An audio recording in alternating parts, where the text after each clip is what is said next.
Florencia, 1519. En una ciudad que exhalaba oro y azufre por sus callejones, donde los banquetes eran tan suntuosos como letales, nació una niña sin saber que, algún día, la llamarían reina de Francia, y también bruja.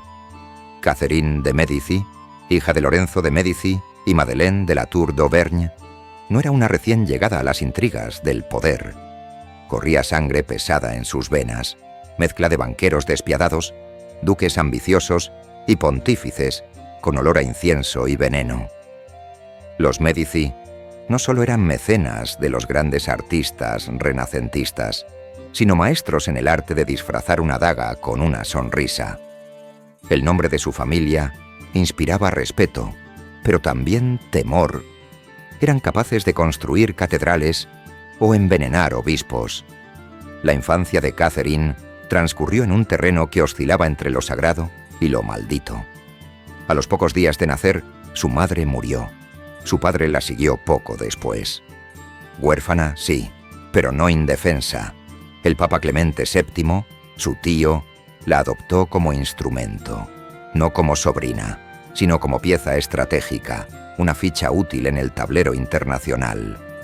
Y mientras otras niñas jugaban con muñecas, Catherine era instruida en el arte de la discreción, el valor del silencio y los movimientos invisibles que inclinan coronas. Sus días transcurrían entre rituales religiosos y reuniones donde los rostros sonrientes escondían intereses oscuros. Lo sagrado era solo una capa del disfraz. Lo que verdaderamente aprendió fue a observar, a medir cada palabra, a escuchar lo que no se decía. Ya desde muy joven se hablaba de sus costumbres extrañas. Cierta noche, durante un banquete en los palacios vaticanos, la pequeña Catherine se negó a beber el vino que todos disfrutaban. Horas después, 3 invitados cayeron muertos con espuma en los labios.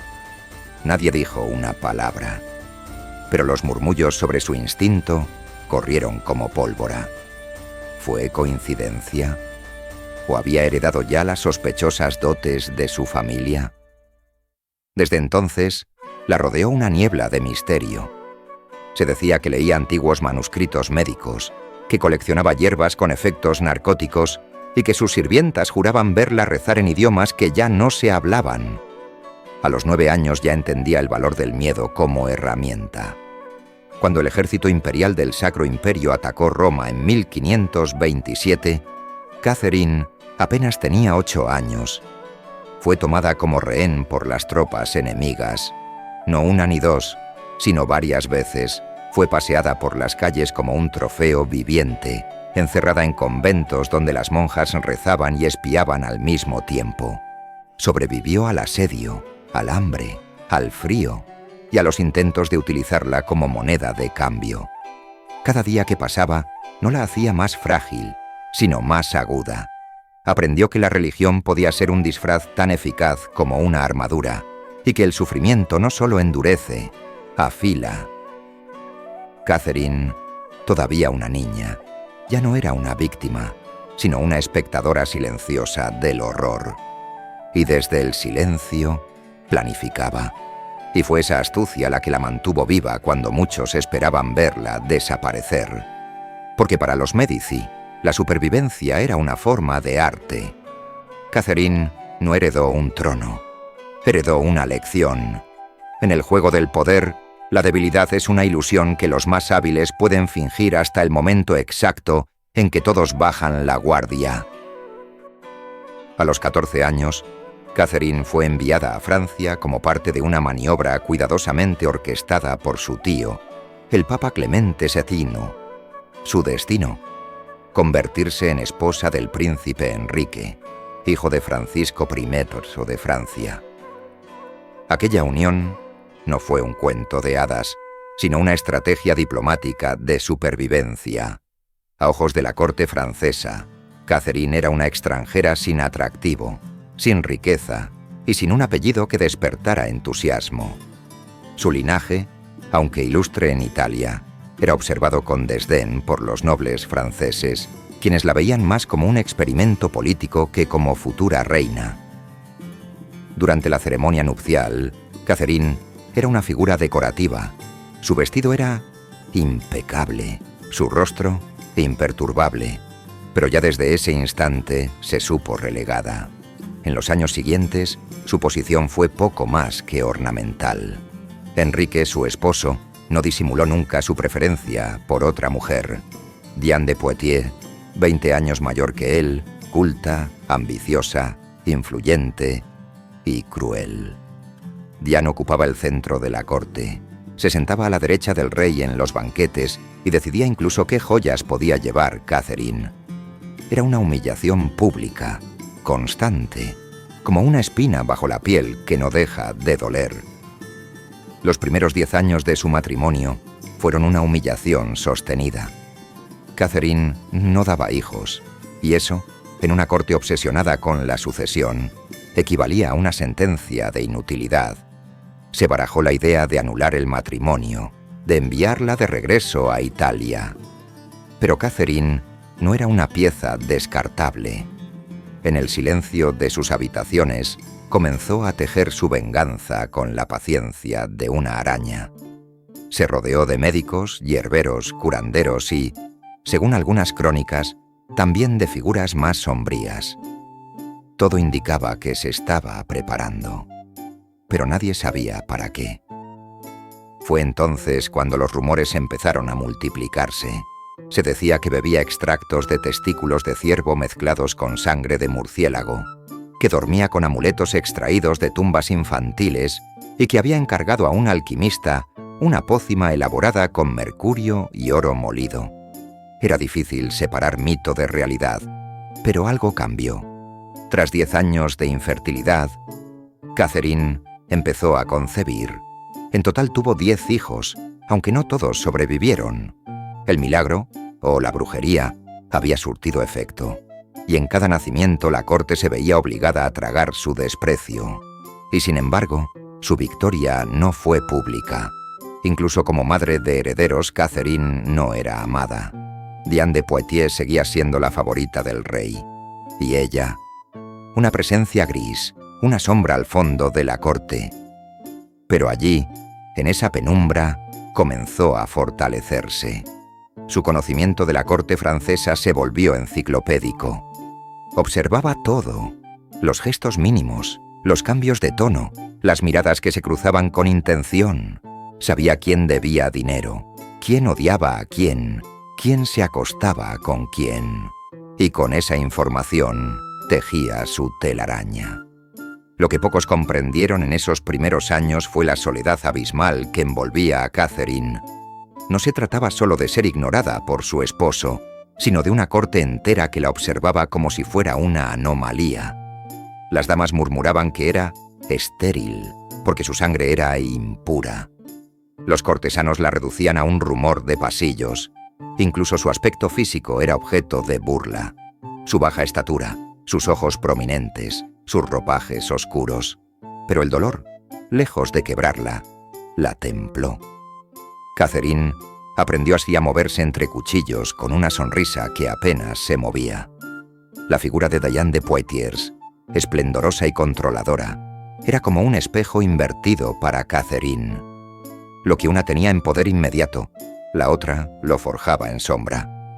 Diane reinaba en las fiestas, pero Catherine empezaba a reinar en los despachos. Y mientras la amante se rodeaba de artistas y poetas, la esposa tejía una red de lealtades entre médicos, sirvientes, contables, bibliotecarios. No buscaba brillar, buscaba controlar la estructura misma de la corte. Si Diane era el rostro, Catherine se convertía en el sistema nervioso. El día en que Enrique II murió a causa del accidente en el torneo marcó un antes y un después. Aquel momento, cargado de simbolismo, fue también el fin de una era de desprecio.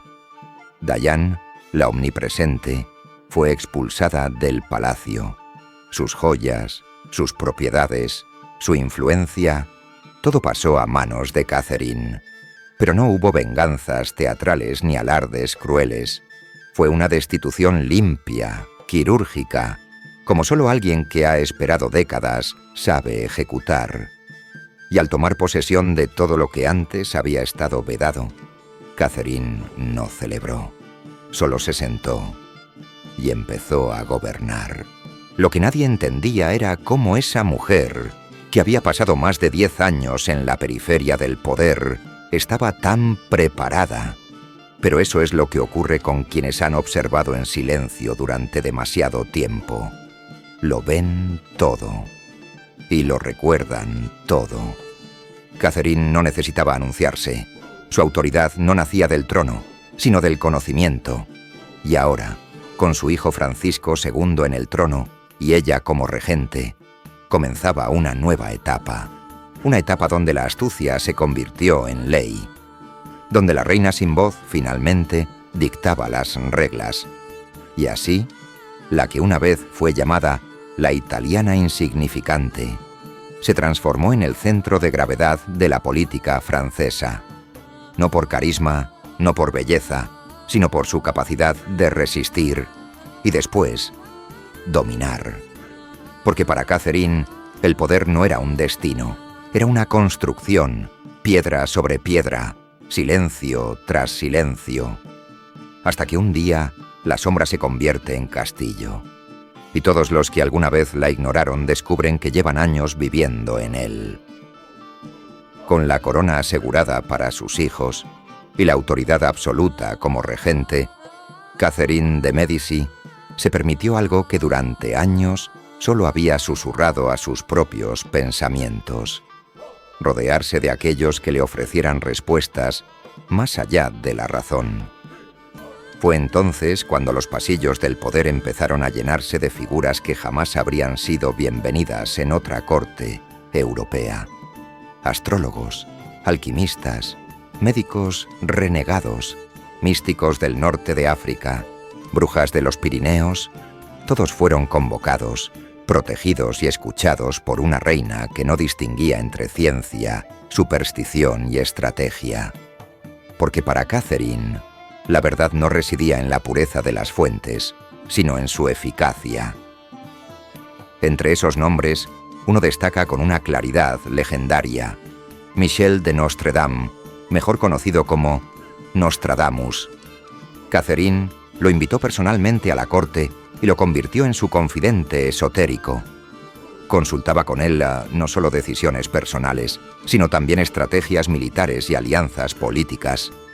Se dice que, en ciertas noches, lo recibía a solas en habitaciones cuyas paredes estaban cubiertas por tapices negros con un incienso espeso llenando el aire, y allí le pedía que interpretara el futuro, no a través de bolas de cristal ni adivinaciones triviales, sino mediante cálculos astrológicos y fórmulas que desafiaban la lógica de su tiempo. Pero no era solo Nostradamus.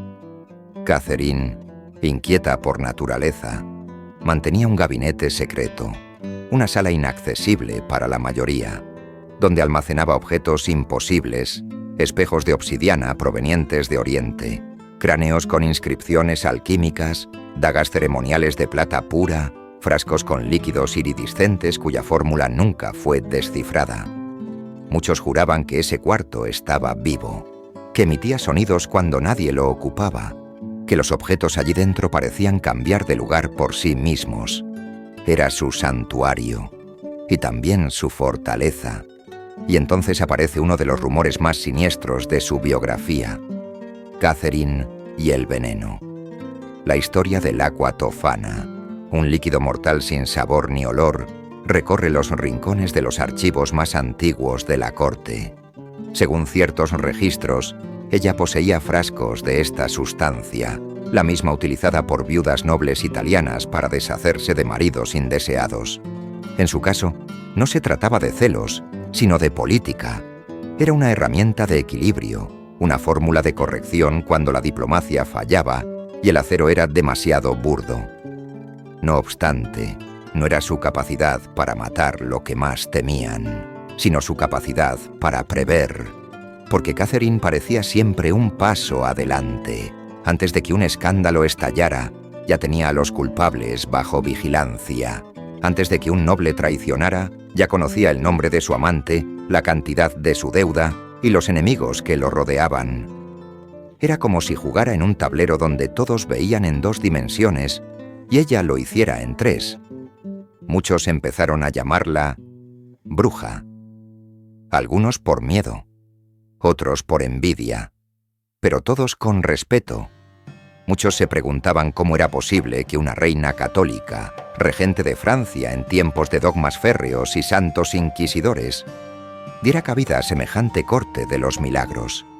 Pero Catherine entendía el poder no como una doctrina, sino como una energía que debía manejarse con precisión quirúrgica.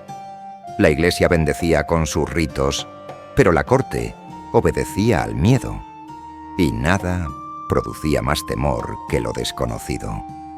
Catherine construyó una imagen deliberada de sí misma como figura liminal, entre lo sagrado y lo profano, entre la reina y la bruja, no porque creyera en todo aquello, sino porque sabía que los demás sí lo hacían. En los archivos ocultos de las crónicas se menciona una red de catacumbas privadas bajo los jardines del Palacio de las Tullerías, pasadizos laberínticos donde, según ciertos testimonios, Catherine realizaba reuniones secretas al filo de la medianoche. Se hablaba de cánticos en latín vulgar, de mesas cubiertas con mapas astrales y de copas humeantes donde se mezclaban ingredientes imposibles de identificar. Tal vez nunca sabremos si eran verdaderas sesiones de invocación o simples ceremonias de teatro político. Pero eso es lo fascinante. Para Catherine, el límite entre ambos era deliberadamente borroso. Lo que resulta fascinante no es solo su relación con lo oculto, sino cómo lo convirtió en parte de la política activa del reino. Se cuenta que antes de firmar cualquier tratado, Catherine analizaba la carta astral del embajador contrario. Si las estrellas no eran favorables, posponía el acuerdo. Cuando alguno de sus hijos caía enfermo, no enviaba a solo médicos, sino también a un círculo de astrólogos que instalaban una especie de observatorio temporal en su alcoba. Los mapas celestes colgaban junto a los crucifijos. Las plegarias se decían junto a las conjunciones planetarias. El Renacimiento y la Edad Media cohabitando en un solo dormitorio. Y, sin embargo, jamás fue vista pronunciando hechizos, ni fue acusada formalmente de herejía. Catherine navegaba el límite entre la ciencia, la superstición y la política con una afabilidad casi sobrehumana. Los alquimistas encontraban en ella una mecenas generosa, los médicos un respaldo temeroso y los cortesanos un enigma indescifrable. Porque aunque se sabía mucho sobre su gabinete oscuro, sobre sus espejos negros y sus libros prohibidos, nadie podía decir dónde terminaba el mito y comenzaba la realidad. Lo cierto es que Catherine no necesitaba alzar la voz ni exhibirse. Le bastaba con que, en cada salón de la corte, se comentara que sus decisiones venían de un lugar más allá del entendimiento. Que si alguien desaparecía, tal vez era por un conjuro. Que si se evitaba una guerra, quizá lo supo gracias a una visión. Porque en un mundo que creía en milagros y en maldiciones, Catherine se volvió la encarnación del destino. Inasible, inatacable e inevitable. Con la muerte de su esposo y la ascensión efímera de sus hijos al trono, Catherine de Medici se encontró en medio de un huracán político que parecía devorar toda estabilidad. El reino de Francia estaba desgarrado por una herida que sangraba sin cesar. El conflicto entre católicos y hugonotes, y ella, la italiana de acento extraño, se convirtió en la autoridad suprema en tiempos donde no se perdonaba la debilidad. Catherine no tuvo más opción que gobernar, no como una madre regente, sino como una estratega imperial, y lo hizo con una frialdad que helaba incluso a sus aliados. Francisco II fue el primero en reinar, apenas un adolescente, frágil, enfermo y completamente dominado por los poderosos Guisa, una familia católica fanática que convirtió el trono en su bastión personal. Catherine, hábil como siempre, fingió aceptar su dominio, mientras buscaba resquebrajarlo desde dentro. Cuando Francisco murió poco después, Carlos IX lo sucedió. Era aún más joven, más manipulable, y esta vez Catherine no permitió que nadie se interpusiera. Fue entonces cuando desplegó su maquinaria de control, tejida durante años, alimentada con rumores, vigilancias y secretos. Los años siguientes fueron un campo minado. Francia se partía en dos mitades: los católicos liderados por los Guisa y los protestantes, hugonotes, cada vez más numerosos y organizados. Las ciudades ardían, las aldeas eran saqueadas, las iglesias profanadas. En este caos, Catherine se movía como una figura de ajedrez con alma humana. Organizaba bodas entre casas enemigas, ofrecía cargos a líderes protestantes, invitaba sin obispos a banquetes con comandantes hugonotes. Su objetivo no era la paz verdadera, era el equilibrio, mantener la balanza a cualquier precio, aunque ese precio fuera el alma misma del reino. Pero incluso en sus tácticas más sutiles se escondía el filo de una daga. No dudaba en mandar ejecutar a los que perturbaban su equilibrio. Los espías se multiplicaron como ratas entre las paredes de palacio. Se interceptaban cartas, se organizaban emboscadas, se creaban rumores que servían como armas más eficaces que las lanzas. Catherine entendió que en tiempos de guerra civil, el terror era también una forma de lenguaje. Y ella lo hablaba con fluidez. En los pasillos del Louvre, la tensión se respiraba como el polvo antiguo que se cuela en los pulmones. Catherine caminaba entre tapices y mármoles con la conciencia de que cada gesto, cada susurro, podía encender una ciudad entera. Los embajadores extranjeros ya no pedían audiencia con el rey, sino con ella. Era la mediadora entre dos odios irreconciliables: católicos, que la acusaban de tibieza; protestantes, que la señalaban como hipócrita. Nadie confiaba plenamente en ella. Y sin embargo, todos necesitaban de su juicio. Uno de sus movimientos más audaces fue el intento de reconciliación a través de alianzas matrimoniales. Propuso bodas impensables entre familias enemigas, como si al unir sus linajes pudiera suturar la herida sangrante del país. Pero cada uno de estos enlaces era también una trampa camuflada, una pieza estratégica en un juego que nadie más comprendía con tanta claridad. Las bodas reales dejaron de ser celebraciones y se convirtieron en jaulas de oro. Almas nobles entregadas como ofrendas a un equilibrio que solo Catherine conocía. La propia Catherine se transformó. Quienes la veían a diario decían que su rostro ya no tenía expresión, que sus ojos no pestañeaban con facilidad, como si no fuera un ser humano, sino una máscara viviente. Se vestía de negro, no por luto, sino por control. Cada detalle, desde sus joyas hasta el número de pasos que daba en cada salón, estaba calculado. Se convirtió en símbolo y advertencia. Su mera presencia bastaba para silenciar un consejo de guerra o para disuadir un levantamiento. Era una reina sin corona visible, pero con un cetro que nadie osaba tocar. Durante una revuelta en el sur del país, se dice que Catherine ordenó que se liberaran rumores sobre una plaga en la ciudad rebelde. El miedo al contagio dispersó a los insurgentes más rápido que cualquier ejército. En otra ocasión, falsificó cartas entre líderes protestantes, sembrando la desconfianza entre ellos hasta que se acusaron mutuamente de traición. Catherine no usaba espadas, usaba el pánico, la duda, la necesidad. Y así, con una mezcla de paciencia veneciana y brutalidad florentina, mantuvo unido un país que parecía condenado a la disolución. Pero ese equilibrio era insostenible.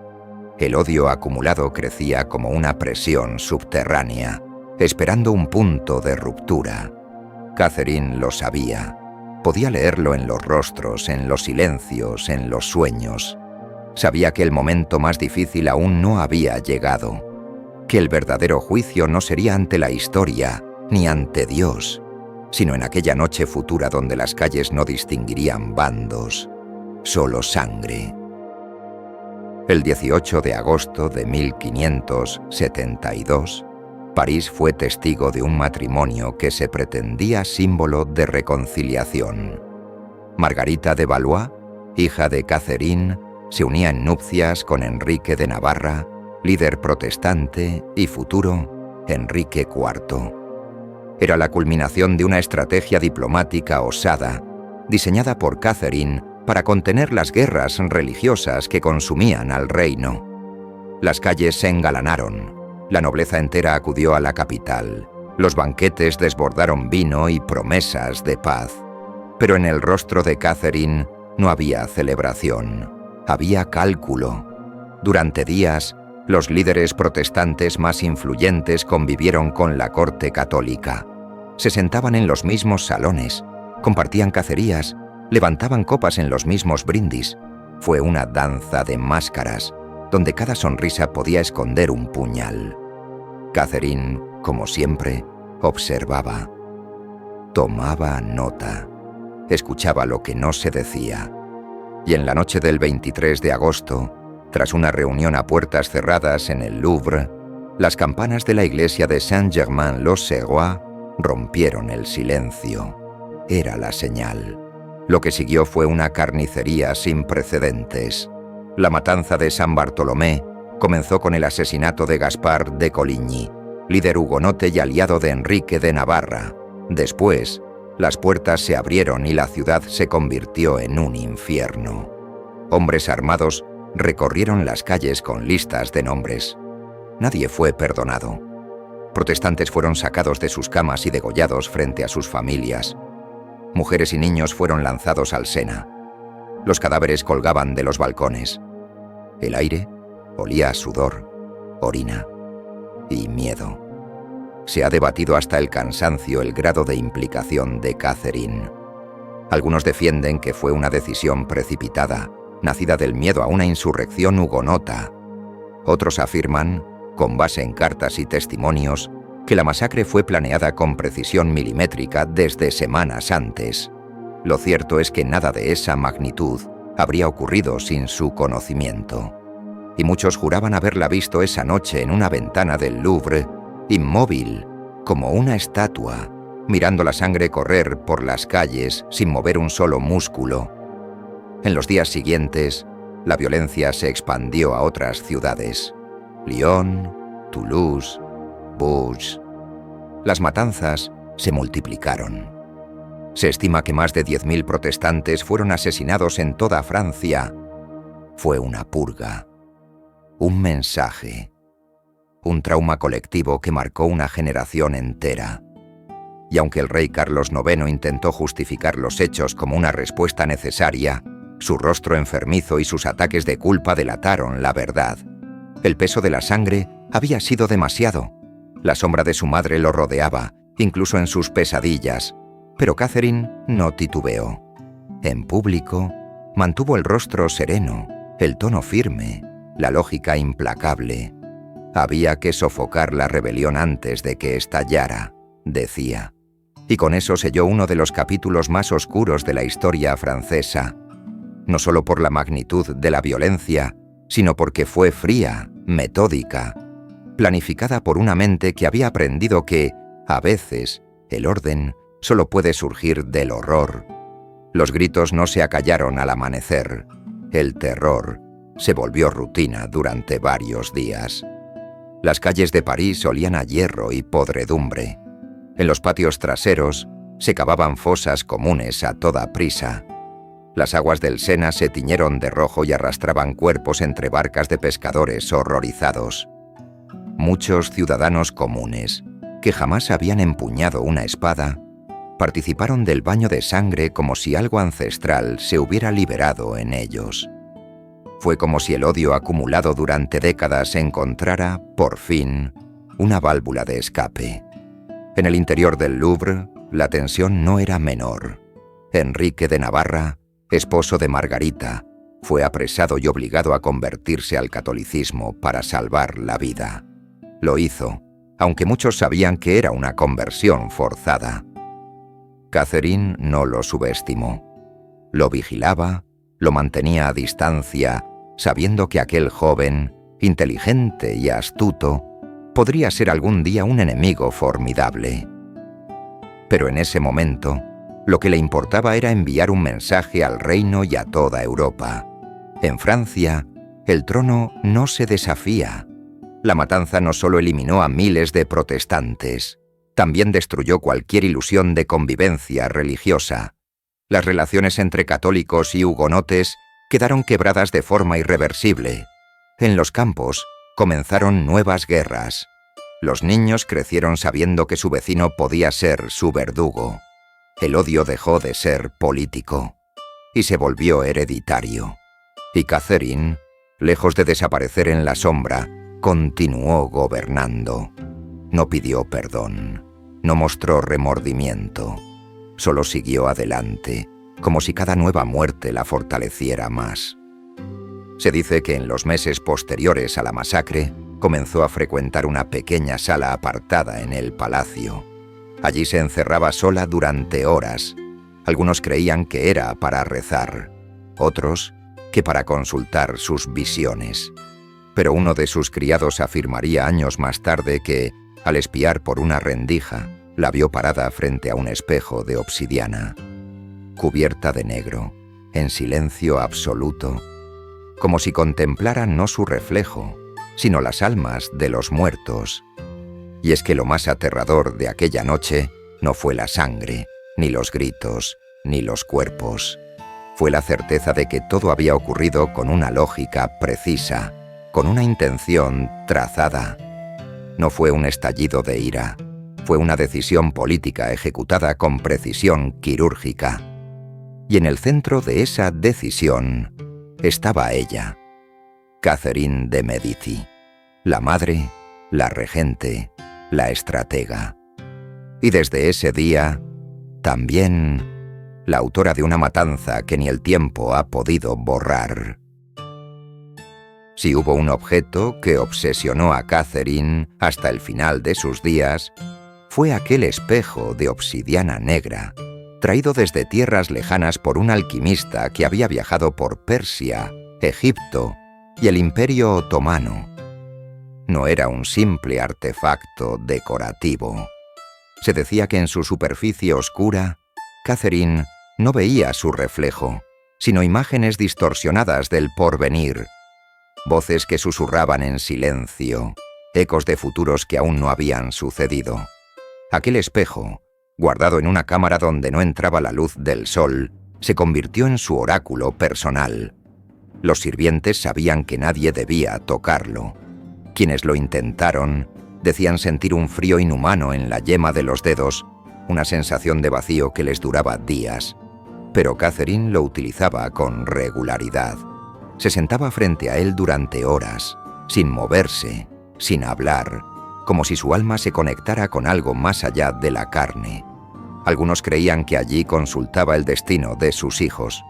Otros afirmaban que podía ver la muerte antes de que llegara, que había predicho cada tragedia, cada traición, cada victoria. En uno de sus castillos preferidos, el de Chenonceau, se encontraron siglos después cámaras subterráneas que albergaban recipientes sellados con símbolos alquímicos. Recipientes de cristal grueso con residuos de sustancias no identificadas. Cámaras con ventilación oculta, probablemente usadas para experimentar con vapores o esencias. Instrumentos que no se correspondían con la medicina de la época. Lo que algunos interpretaron como rudimentos de una farmacia secreta, otros lo consideraron un laboratorio del alma. Allí, Catherine jugaba con lo invisible. Una de las leyendas más oscuras que circulaban en la corte era la de los banquetes de Catherine. Se decía que organizaba cenas privadas a las que solo asistían ciertos nobles. El menú era exquisito, la vajilla de oro, el vino importado. Pero los invitados sabían que era también una prueba, que algunos platos estaban envenenados y que Catherine observaba, con una copa en la mano, quién comía con confianza y quién dudaba. Aquellos que no mostraban temor ganaban su favor. Los otros desaparecían, a veces sin dejar rastro. El miedo era su herramienta más poderosa. No necesitaba levantar un ejército ni dictar decretos. Bastaba con una mirada, con un gesto, con un rumor cuidadosamente sembrado. La leyenda del espejo de sangre, como comenzó a llamarse a aquel objeto maldito, se convirtió en el corazón de ese poder invisible. Nadie sabía si realmente tenía poderes, pero todos temían lo que Catherine creía ver en él, y eso era suficiente para doblar voluntades. Catherine habíase aprendido que en política, como en magia, la percepción es realidad. Y si el mundo la creía capaz de ver el destino, entonces el destino mismo se inclinaba ante ella. El castillo de Chenonceau, que Catherine convirtió en su residencia favorita, era mucho más que una joya renacentista sobre el río Cher. Se convirtió en su santuario privado, un reino dentro del reino, donde podía ejercer su poder sin las miradas inquisitivas de París. Allí, en medio de jardines geométricos y columnas que parecían susurrar nombres, la reina ordenó la construcción de pasajes ocultos, de habitaciones sin puertas visibles, de pisos que crujían solo cuando alguien mentía. Era un espacio donde los muros escuchaban y la arquitectura misma conspiraba a su favor. Los registros más antiguos describen cómo Catherine reunía allí a alquimistas venecianos, médicos judíos expulsados de Castilla, místicos provenientes de Anatolia. En aquellas estancias ocultas se discutían fórmulas imposibles, se trazaban círculos con ceniza de hueso y se experimentaba con combinaciones químicas que parecían rozar lo demoníaco. No todo era veneno o visión. Había también una búsqueda desesperada por comprender la vida y la muerte, por extender el poder más allá del cuerpo. Catherine no quería solo reinar en la tierra, quería penetrar los secretos de lo eterno. Una noche, según relata un diplomático florentino, Catherine celebró un banquete reducido con 5 nobles cercanos. Al final de la cena, se apagaron las luces y solo quedó el brillo de una lámpara de aceite sobre el espejo. La reina les pidió que lo miraran en silencio. Uno por uno, con miedo o con arrogancia, obedecieron. 2 de ellos murieron ese mismo mes en circunstancias inexplicables. Otro desapareció durante un viaje a Lyon, y los 2 restantes pidieron abandonar la corte alegando problemas de salud mental. Nunca volvieron a mencionar lo que vieron. Nunca. Aquel espejo, al igual que sus pócimas, sus habitaciones selladas y sus rituales, no eran solo instrumentos de poder. Eran símbolos, manifestaciones físicas de su control sobre lo invisible. Porque Catherine no gobernaba solo con decretos, gobernaba con misterio, con sugestión, con la certeza implantada de que podía ver el alma. Y esa sensación de estar siendo observado desde las sombras, desde el fondo oscuro de una piedra pulida, era más poderosa que cualquier amenaza explícita. Incluso después de su muerte, el espejo de sangre fue escondido, ocultado por sus sirvientes más fieles. Algunos dicen que lo arrojaron al río Cher, otros que fue enterrado bajo el suelo de una abadía. Pero una cosa es cierta, nadie quiso conservarlo. Nadie quiso enfrentarse a lo que Catherine tal vez aún seguía viendo, mucho después de cerrar los ojos. Uno a uno, sus hijos fueron cayendo como piezas marcadas por una maldición. Francisco II, el primero en reinar, murió a los 16 años, enfermo, débil, devorado por una dolencia que los médicos nunca pudieron explicar con claridad. Su muerte fue rápida, pero dejó un vacío político que obligó a Catherine a tomar las riendas sin disimulo. Luego vino Carlos IX, más vulnerable aún, emocionalmente inestable, asediado por la culpa tras la matanza de San Bartolomé. Se decía que despertaba por las noches empapado en sudor, gritando nombres de los muertos. Catherine estaba siempre a su lado, no como madre, sino como centinela. Y así llegamos a Enrique III, el último de los hijos varones de Catherine en ocupar el trono. Brillante, extravagante, profundamente religioso y profundamente aislado.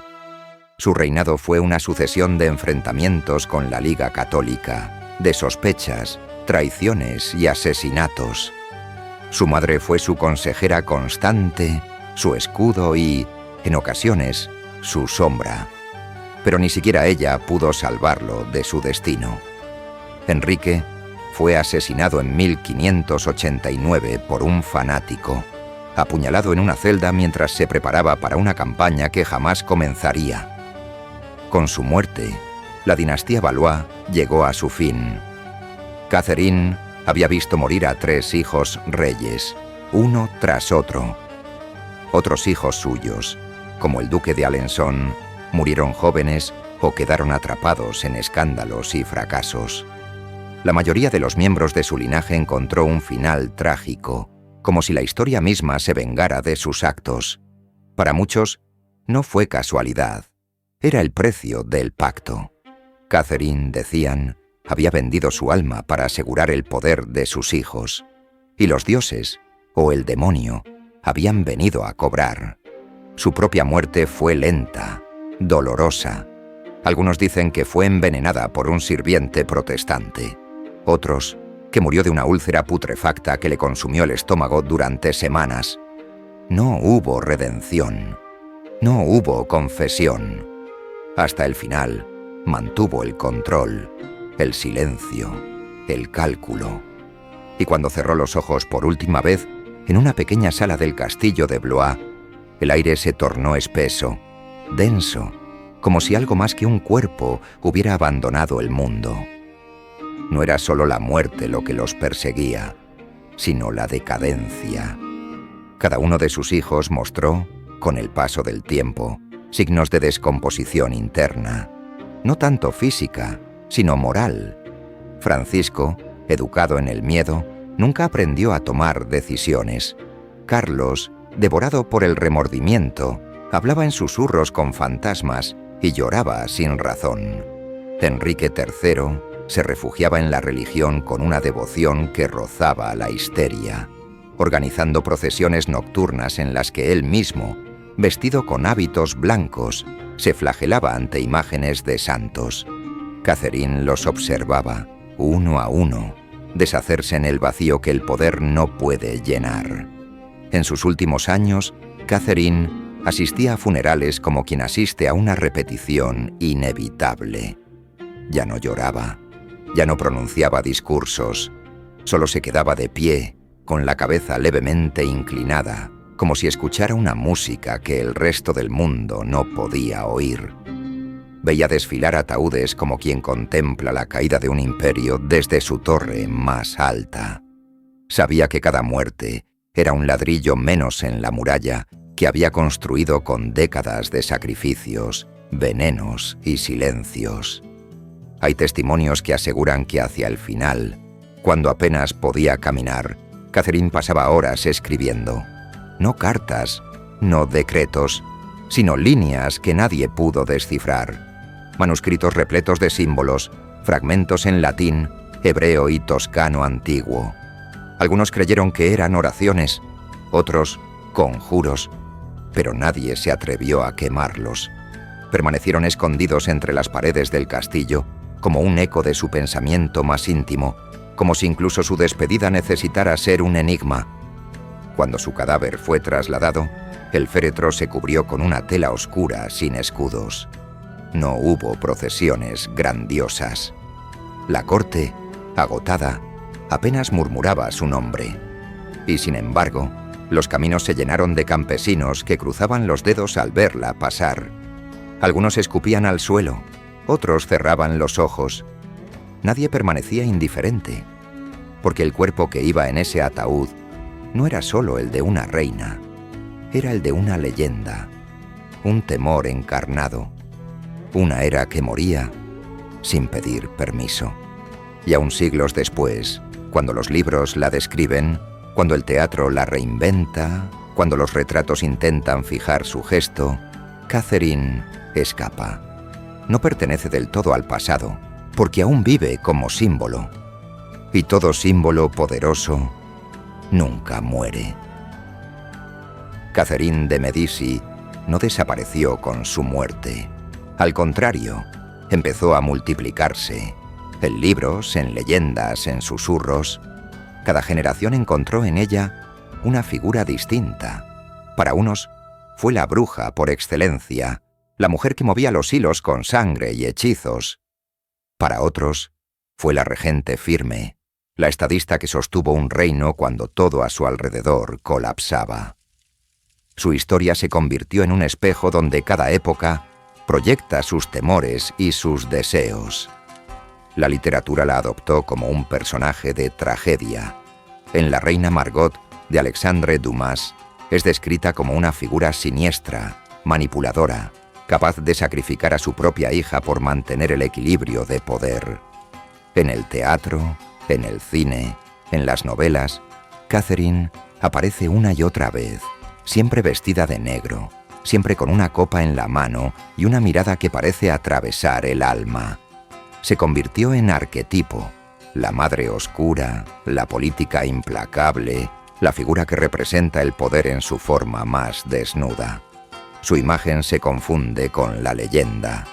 Hay quienes aseguran que su fantasma todavía recorre las salas del castillo de Blois, que por las noches se escuchan pasos, susurros, el leve sonido de una copa que cae al suelo sin romperse. En el Palacio de las Tullerías, demolido hace siglos, hay quienes afirman haber visto su figura en antiguos espejos, como si los muros aún recordaran quién los gobernó en secreto. Catherine no necesita carne ni voz para estar presente. Está en los símbolos, en las sombras, en las decisiones invisibles que aún se toman bajo su influencia. Y es que Catherine representa algo más profundo que su tiempo. Es la encarnación del poder sin rostro, del cálculo que se impone sobre la emoción, del precio que se paga por mantener un trono en pie. Su figura inquieta porque no ofrece consuelo. No fue una heroína, no fue una mártir. Fue una mujer que eligió el control absoluto, que abrazó el miedo como herramienta, que renunció al amor público a cambio de la permanencia. Y en eso, quizá, radica su verdadero hechizo. En haber comprendido que el poder no necesita ser amado para perdurar. Su nombre sigue siendo pronunciado con un suspiro. Catherine de Medici. Reina, madre, regente, alquimista, bruja. Todo eso y nada de eso. Un mito que respira en cada rincón del imaginario europeo. Porque, al final, ella no fue la sombra del poder. Fue el poder mismo. Y como todo poder que deja huella, sigue acechando. En la memoria, en la historia, en el silencio.